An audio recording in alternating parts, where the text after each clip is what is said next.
あれ、カシュッチ、ご無沙汰だね。あら、トンちゃん、久しぶり。元気そうだね。最近はどうしてるの？長年練っていた事業プランが、やっと具体的になってきたところなのよ。へえ、それはどんなプラン？人が安心して生きられる世界を作る事業なの。何それ？保険とか防犯カメラなんかの事業を始めるのかい？そうじゃなくて、スマホアプリを考えているの。安心して暮らすために、みんなに使ってもらいたくて。スマホアプリ？そう。まだ仮の名前だけど、内観アプリ、エモ日記って考えているの。何それ？大体、安心して生活できる考えって、それってどういうことなの？私が考える安心生活って、3つの要素が揃えば実現すると思っているの。3つ？そう、3つあるのよ。日本の伝統文化。お金をあまり気にしなくてもいい環境、そして宇宙人との交流だよ。へえ、どれも現実離れしてる感じだよ。それで安心が作れるの？これまで散々いろんな人にプレゼンしてきて、かなり評価してもらえるようになったのよ。それぞれの説明を聞き終えた最後には、3要素がつながってるのが分かってもらえると思うわ。まずは、日本の伝統文化がどういうものか、聞いてくれる？私は5歳から書道塾に通い始めたの。書道って、あの筆に墨をつけて書く、難しい字のことか？まあ、それよ。私の先生は、柔らかい筆の穂先を日本刀だと思って書きなさいって指導されたのよ。日本刀って、時代劇で見たことがあるけど、習字の筆の筆先を、日本刀のように使うってこと？怖い感じがするね。そうね。筆先を日本刀のようにイメージして、机の奥深くを切っていくつもりで書くの。すると強い線が描けるだろうって言われるのだけど、でも子供の目には、強いも弱いも全く見分けがつかなかったわ。でもね、わからないなりに毎週続けていると、なんとなく違いが少しわかるようになってきたのよ。へえ、そうか。やっぱり継続は力なり、なんだな。そうなのよ。そしてね、人の書いた字を見ると、あ、この人は集中してるな、とか、厳しそうだな、とか、気楽な人だな、なんてことが分かってくるの。ただ黒い一本の線を見て、書いた人の説明を聞かなくても、その人の意識が感じ取れるようになってくるのよね。へえ、すごいね。書道の稽古には、そんな洞察力を高めるという要素があるのよね。同じように、剣道でも似たことを経験したのよ。剣道？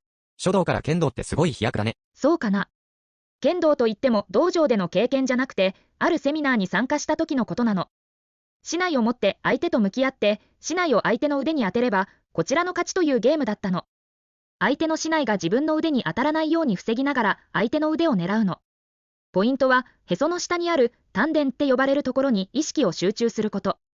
そして、その丹田から竹刀の先端までまっすぐにエネルギーが通っているイメージをすることなの。感覚を研ぎ澄ますためのワークだから、私も真剣に、肉体とか精神とか忘れて集中したのよ。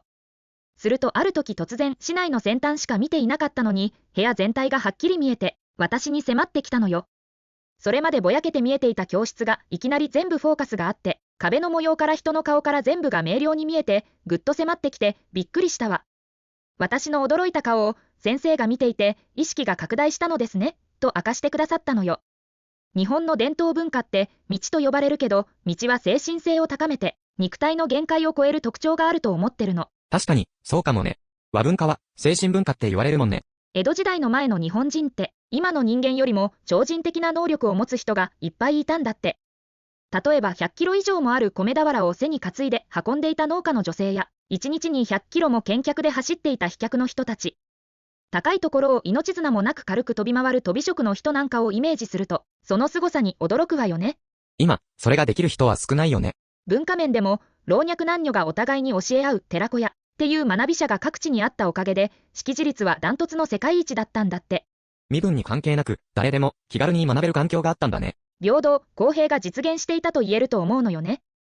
学び方に関して思い巡らせてみると、知性に重点を置く西洋文化と、感性を重視する東洋文化って、随分捉え方が違うと思うの。西洋の文化って、世界や物事を理系と文系に分けて、理系は数学と医学、科学と化学、文系なら歴史と文学なんかに分けて、理解しやすいように、どんどん細分化していって、末端から本質に近づこうとする傾向があるよね。一方の東洋文化は、分解して考えることをしないのよ。生徒は師匠に弟子入りして、寝食を共にして、体全体を使って、直に本質をつかもうとしたわけね。そうか。なるほど。哲学者のカントは、感性と知性の両輪がなければ、対象が何たるかを理解できない、っていう意味のことを主張したらしいわ。今は、西洋的な知性を磨くための大学や教育機関が世界中にたくさんあるでしょ。でもこれからは、感性を磨くための知見や情報に触れられるような体系化した学びが必要じゃないかしら。それには和文化のお稽古がとても役立つと思うの。アップルの創業者スティーブ・ジョブズは日本の禅寺に通っていたというのも有名な話よね。日本の伝統文化は和文化とも言われていて、調和する要素がたくさんあるしね。私はね、世界中の人が学びに来れる日本文化を体験できる施設を作りたいと思っているの。いろんなものを感じ取れて、周囲と調和する気持ちになる人が世界中に増えたら、世界はもっと平和になるんじゃないかと思うのよ。そっか。少し分かってきたような気がするよ。ありがとう。じゃあ2つ目の要素、お金のことをあまり考えなくてもいい環境について聞いてね。私は28歳の時に会社勤めを辞めて、書道とグラフィックの仕事を始めたの。そっか、ずいぶん昔の話だ。そうなのよ。時間が経つのは早すぎるわよね。私の仕事、最初は調子よく進んだけど、10年目に上京してからというもの、人生が思い通りにいかなくなっちゃって。経済的にもすごく苦しくて、毎日が辛くて、もう消えちゃいたいって思ったことも何度もあった。どうしたらいいかわからなくて、誘われるままに、あちこちの異業種交流会に出席したりしたの。カシュッチも苦労したんだね。そうなのよ。でもそれは私だけじゃなくて、多くの経営者がぶち当たる壁でもあるわ。日本では、企業の7割は赤字らしいのよ。でも経営者は従業員に給与を払わなくちゃいけない。社員に給与を払うために、よその会社でアルバイトする社長もいるし、賄賂を送って仕事を取ろうとしたり、枕営業したり、それはもう、背に腹は変えられないって状況の人がたくさんいるのよ。保険金で借金返済しようとして自殺する人も数多いしね。私も何度か葬式に出ているけど、死因がはっきりと言えない、言いたくない雰囲気って本当に辛いのよ。苦しい社長は大勢いるけど、みんな顔にも出さず、淡々とやっているわけよね。だって儲かってる雰囲気を出さないと、お客さんにも、取引先や金融機関にも、相手にされないでしょ。そうやって自分を追い詰めている経営者は、社員も追い詰めてしまうよね。だから、うつ病で出社できなくなった社員とか、心配事を抱えて交通事故を起こした社員とか、そんな人たちの割合も相当高いよね。今の日本の仕組みだと退職を選ぶことは難しいし、起業したい人の意欲も世界の最低水準らしいのよ。多くの人たちが文字通り、会社にしがみついて働いてる、と言っていいぐらいじゃないかな。大変だね。もう、本当に大変だ。今の日本人は、好きなことや、自分の使命や志を果たすことより、収入の良い仕事を選ばざるを得ない、不自由な社会になっちゃってるわ。毎年3万人以上も自殺する人がいる日本で、もっと生きやすくなる環境を作るには、どうしたら良いのかな。本音を言うと、好きなことだけに、専念して生きていけたら、理想的だよね。苦手なことは、それが得意な他の誰かに任せて、お互いに協力し合えたらいいな。それが実現できたらいいよね。実はそのヒントになる体験があるの。私ね、数年前にウーファーというボランティアの仕組みを使ったのだけど、あれは参考になったわ。何？それ？ウーファー？農家さんや事業所とボランティアをつなぐイギリス発祥のマッチングシステムよ。お手伝いしてもらう代わりに食事と布団を提供する仕組みなの。ウーファーにはルールがあって、お手伝いは1日に5時間程度にしてもらうこと。朝昼晩の食事とベッドを用意すること。長期の滞在の場合は、週に1日は休みを設定すること。そして現金の受け渡しはしないこと。こうした約束で成り立っているのがウーファーという仕組みなのよ。へえ、そうなんだ。マザー・テレサの家みたいなのかな？そうね、似ているかもね。私は和文化体験ができるカフェを運営してたから、お手伝いのウーファーさんを募集したら、ヨーロッパを中心に若い人たちがいっぱい来てくれたんだ。夏休みには多すぎてお断りするほどだったのよね。そして気づいたのは、世界を見渡せばお金が欲しい人もいるけど、経験することを選択する人たちも、それはいっぱいいるってことだったの。お金を求めて働くのではなく、自分にできることを提供して貢献することで、生活の心配をしなくても大丈夫っていう生き方ができるってことなのよ。これが安定した事業になれば、新しい生き方働き方の選択肢が増えるわけだし、今の社会がお金という枠を超えて豊かになる可能性を感じたのよね。なるほどなるほど。いいね。それで？この仕組みを機能させるためのポイントを考えてみたの。それはまず、生活に密着した分野で、家賃コストが低い地域で、なるべく規模を大きくして、作業を細分化して、単純作業に落とし込むって工夫すれば、実現できるかなと考えたのよね。そこでは掃除や洗濯、料理、家の修理など、日常の暮らしに欠かせないことを担当する人たちが活躍するの。そして SNS の発信や企画といった仕事を引き受ける人たちもとても重要。そこを訪ねてくる人に対する接客や計算や事務作業などの仕事も必要だし、そして、作業全般を見渡して指導、監督をしたり、人の悩みや体の問題を扱うヒーラーやカウンセラーもいるっていう感じで、分業にして選択肢をいっぱい用意するのよ。最近、ジョブ型雇用っていう仕事の仕方が広がっているけど、そんな感じで、必要な業務をなるべく細かく分解して用意しておくの。ボランティア希望の人は自分の得意分野を選んでつけるし、苦手なことは得意な人に任せた方がうまくいくのよ。安心できる食事や衣類、そして住環境もあって、支え合う関係も作るんだ。そんな組織が実現できたら、みんな幸せを体感できるでしょ？そんな職場で得意なことに専念して生きていけたら最高だね。でしょ？現在の日本は独身世帯が4割弱いるけど、これからもっと増えるっていうし、人口の半分近くは独り者になるよね。その人たちも安心生活を作れば、将来を悲観せずに暮らしていけるんじゃないかと思うのよね。そうか、聞けば聞くほど、もっと聞きたくなるよ。もっと聞けるのかな？次は何？そうね。3つ目の宇宙にまつわる話を聞いてくれる？宇宙と平和が関係するのが想像つかないよ。どんな話？アメリカの国家情報長官室という組織が2021年の6月に UFO にまつわる報告をしたのよ。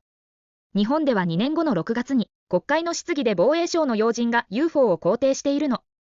実は私も何度か UFO を見たけれど、その時に一緒に居合わせた人たちの中には UFO が見えない人もいるのよ。同じ条件で同じ景色を見ているのに、見える人と見えない人がいるということに驚いたわ。この現象を説明するために、次元と量子物理学について少し説明させてね。次元。人間は、縦と横、そして高さという3つの軸がある、3次元に生きている、この次元のことかな。そうそう。今生きているこの3次元には、上と下があるし、右と左があるよね。じゃあ2次元ってどんなところか、イメージできる？2次元は、縦横だけの世界だから、高さがないんだよね。そうなのよ。横に細長く狭い隙間から世界を見ている感じね。2次元では、横に動くものは認識できるけど、縦に動くものは見えないのよ。ボールがバウンドしていれば、一瞬ボールが見える瞬間もあるけど、すぐに消えてしまうから、認識できないと言ってもいいよね。でも3次元の視野があれば、ボールがバウンドしてるんだなってわかる。3次元にいれば、何でも全部見えている気がするけど、でも未確認物体って昔から噂されているよね。そうだな。幽霊、妖怪、妖精、天使、UFO、他にも怪しい存在っていっぱいいるよね。でしょう。これは3次元だから見えていないだけで、4次元や5次元の上の次元に上がってみてみたら、全然怖がるものじゃないかもしれないよね。その可能性はあるな。臨死体験をした人の話を聞いたことはある？話によると、過去も未来もつながって見えたという人が多いらしいのよ。あちらの世界に行くと、縦横高さに時間軸も加わって、過去や未来を自由に行き来できるのかもね。さらに上の次元では、振動数っていう軸も考えられるらしいのよ。量子力学では、物質の最小単位は素粒子というものらしいの。この素粒子は激しく振動しているんだって。地球人の平均は1秒間に8万回振動しているらしいの。でもこれは個人差が大きくて、怒りやストレスを抱えて不機嫌に生きている人は5万回、4万回と荒く少なくなるんだって。逆に楽しくご機嫌に生きている人は10万回、12万回と細かく微細に振動するらしいの。オーラカメラって知ってる？あれは、この振動数を色に変換する技術が使われているらしいよ。そういえば20年ぐらい前に、近所のゲームセンターで、プリクラの隣にオーラカメラが設置されてたから、撮影したことがあったよ。色で見えると分かりやすいよね。ご機嫌に生きて、感謝や喜びにあふれていると、振動数がどんどん高まるの。そして15万回になると、まるでラジオのチューニングが合うかのように、地球の外にいる生命体と出会える接点ができるんだって。そうなの？宇宙人と出会うためには、ご機嫌に生きることが必要なのか？本来は、そうなのよ。でも今は、地球上に、ストレスや怒りといった荒い振動数を発信している人がとても多いの。この荒い振動は、大気汚染のように宇宙に広がって、宇宙の生命体に大迷惑をかけているんだって。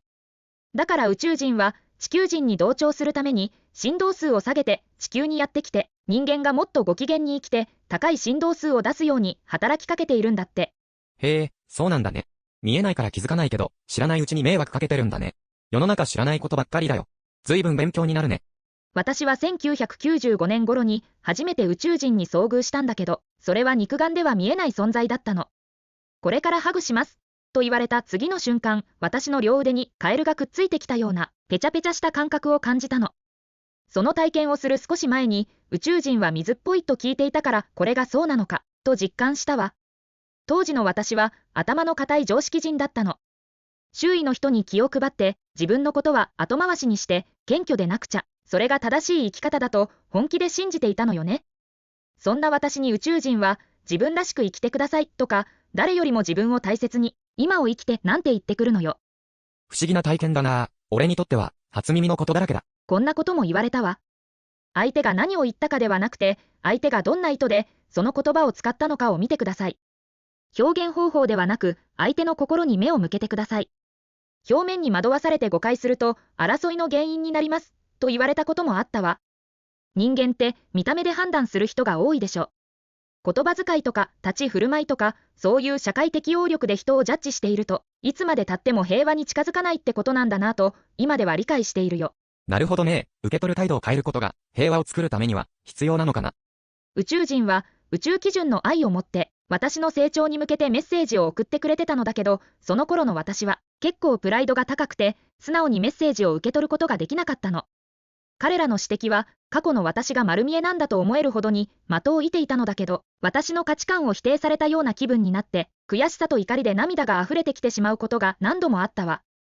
目に見えない相手だから、そんな怒りや悔しさをどこに向けたらよいかわからなかった。彼らの意図を理解して、受け取れるようになるまで、随分と時間がかかったわ。宇宙人と意思疎通するって大変なんだね。そうね。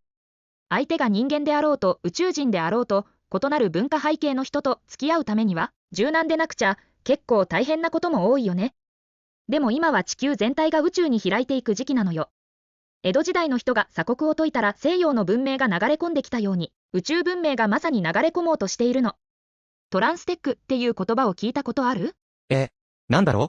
フードテックとか、フィンテックは聞いたことがあるけど。トランステックはデジタル信号の刺激を使って人間の体に働きかけて、病気を治したり、意識を変えたりする技術なのよ。放射能を消したり、様々なものを無毒化する技術もあるんだって。この分野の発展には、人間だけでは実現できないことも多いし、宇宙の技術を借りる必要があるの。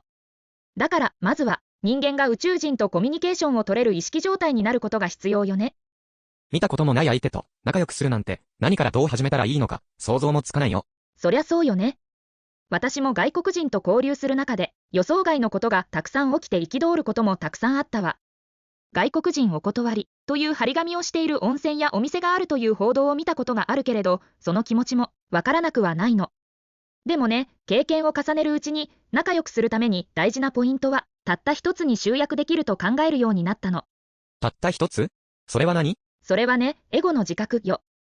エゴを定義するのは難しいけど、要は自分だけが得したいのか、周囲の人も一緒に良くなりたいのか、単純に言えばそういうことなのよ。逆もあるよね。自分だけが我慢すれば済むと考えて遠慮しすぎる人が日本人には多いけど、それもエゴなのよね。エゴの反対語は愛だと言われているの。良いことも悪いこともみんなでシェアし合う。誰かの犠牲や負担がなくなるようにすること。それがエゴのない形、愛の形なのよね。それは、今の僕には難しいな。つい独り占めしたくなっちゃうことは、よくあるよ。誰にでも、そんな気持ちはあるわよ。だから、エゴをなくせ、と言っていないよ。エゴを自覚する。まずは自覚だけでいいのよ。自分の中に、こんな気持ちがあった。綺麗な心もあるけど、ちょっと汚いところもある。まずはそれを自覚しよう、って、それだけの話なのよ。どうしても譲れないものがもし発見できたら、それは個性なのよ。そこには、魂の使命が隠されていることも多いから、大事にした方がいいのよ。そうか。個性は、大事にすべきだね。自分を本当に大事にしている人は、周囲の人も大事にできるものだからね。自分を大事にするためには、まずは自分を知らなくちゃね。哲学者のソクラテスの残した言葉、汝自身を知れは有名よね。自分の特徴をよく知って、ありのままの自分を愛することは、人間らしく生きる上でとても大事なことだと思うわ。そうか。自分のことって知ってるようで知らないからな。自分のことを知ることが平和につながるとは思わなかったよ。ちょっと意外だったかしら？私が考える安心生活の3つの要素、日本の伝統文化、お金をあまり気にしなくていい環境、宇宙とのつながり、これらがなぜ必要か、伝わったかしら？ちょっと難しい感じがしたけど、もう一度聞いてみるよ。なんかわからなくなるのは嫌だからね。ぜひお願い。私は長年、この3要素を抑えた事業プランを考えてきたのよ。そういえば、会った最初に、やっと具体的になったって言ってたね。そう。どんな事業かわかる？その事業は和文化のテーマパークなの。日本の伝統文化の道を体験したい人が世界中から学びに来るのよ。授業料と滞在費を払って集中的に学ぶこともできるし、ボランティアしながら休日に学ぶこともできるの。宇宙人が降りてきたくなるほどの豊かな自然のある広い場所に作りたいと思っているの。それは楽しそうだね。宇宙人に会えるかも、なんて想像するとワクワクするよ。将来的にはディズニーランドとディズニーストアのようにサイズの違う施設を各地に展開したいな。広大な大自然の中で田畑での農作業や衣食住を含めた日本の伝統的な文化を体験できる大規模な施設。まるで地方の村のような感じね。そして各地に点在する道場のような小規模の施設。そんなイメージを温めているの。それいいね。そんなところを場所を変えながら行き来できるんだね。そうなのよ。この事業をまずスマホアプリから始めようかと思ってるの。何それ？スマートフォンのアプリ作り？文化背景の違う人間や宇宙人が集まるんだから、まずは柔軟な意識を持った人に集まってもらいたいと思うのよね。喧嘩が絶えないのも嫌だし、我慢して表面的に平和なのも嫌だし。自然体で無理しなくても調和できている人に集まってもらいたいの。そのためのアプリよ。宇宙意識で愛のあふれた人になるためのメンタルヘルス向上アプリを作ってリリースするの。そのアプリを使うとメンタルヘルスが向上してご機嫌に生きられるってわけ？その通り。アプリを開いてタイムラインの任意の場所をタップすると日記が書けるの。この日記欄に自分の感情の動きをメモしたり、感情マークを選択したり、どんな展開が理想的だったかなどを入力するの。自分を客観的に見る癖をつけてメタ認知力を高めようっていうコンセプトなのよ。自分を客観的に見るってことは、自分を映し出す鏡のようなアプリと捉えればいいのかな？まさにその通りよ。自分情報が蓄積されるから自分の感情の推移を見たり、現状をキャラクターで確認できるエンタメアプリよ。AI 技術を使った入力サポート技術も入れて、楽に継続できる仕組みも盛り込む予定だから楽しみにしててね。日記をつけることで自分を客観視できて、メタ認知って力を高められるんだ。そうなのよ。そして、たくさんのサードパーティーに参加してもらえるようなプラットフォームも用意するつもりよ。例えば、ダイエット、貯金、資格取得など、任意の目標を達成できるようなサポートオプションを用意したり、Apple Watch や天候と連動した体質に合うヒーリングやアトラクションの提案を受けられるとか、瞑想や内観をサポートする機能を充実させるの。IT 関連の会社がたくさん参加してくれると面白いことになりそうだね。それも期待したいわ。日記をつけて内観を癖づけして未知の自分自身に出会って自己肯定感の高い人を世界中に増やしたいと思っているの。そして和文化体験パークとハウスでリアルに交流するの。心身が健康的で柔軟な人が集まるんだから楽しい場所になりそうだね。でしょ？日記アプリやマインドフルネスアプリは世界中にたくさんあって市場規模は年々上がっているの。世界で最も人気のメンタルサポートアプリはフィンチというキャラクター育成アプリで、これは1000万ダウンロードを超えると言われているの。メンタルに興味を向けている人が世界中にそんなに大勢いるんだね。日本での市場規模はまだ小さくて、フィンチに比べると100分の1以下だけど、それでも10万ダウンロードを超えるアプリはいくつかあるのよ。これから爆発的に増える予感がするね。自分の意識に目を向ける人が増えると、世界も変わるよね。同じ分野のアプリ価格を参考にして試算してみたのを聞いてもらってもいい？仮にサブスク課金で月額利用料1000円、年間1万円、初年度目標10万ダウンロード、そのうちの 50% が継続利用すると5億円の収益となるわ。将来的に100万ダウンロードを目指して実現できれば50億円の利用料が入るの。この収益のうちの2割を和文化体験施設の運営に回すと毎年10億円の予算が作れるわ。和文化体験施設は利用者からの収益もあるから10億円の主な使途はボランティアさんたちの衣食住費用になる予定なの。この規模にまで発展できたら安心してボランティアできそうだね。その可能性を感じてもらえたら嬉しいわ。アプリ事業は株式会社として立ち上げて収益目的の事業とする。その一方で和文化体験事業は NGO として立ち上げお金のことを気にせず本質を追求でき安心して生きてゆける環境を作る。こんな循環が作れたら関わる誰もが幸せを感じられるかなと思って計画したのよ。アプリを使うことでユーザーの心が健康になってメタ認知力も上がる。そしてその利用料の一部が和文化テーマパークの運営資金になり、お金のことをあまり気にしなくても生きていける環境づくりに役立つ。この事業は私にとっては結構大きなチャレンジなのよ。これは壮大な計画だね。そんなご機嫌な環境づくりに僕も参加したいよ。何ができるかな？ありがとう。まずはアプリの開発資金を必要としているの。それから事業を立ち上げるための実務的な作業も何か得意分野で手伝ってもらえたら嬉しいな。そうか。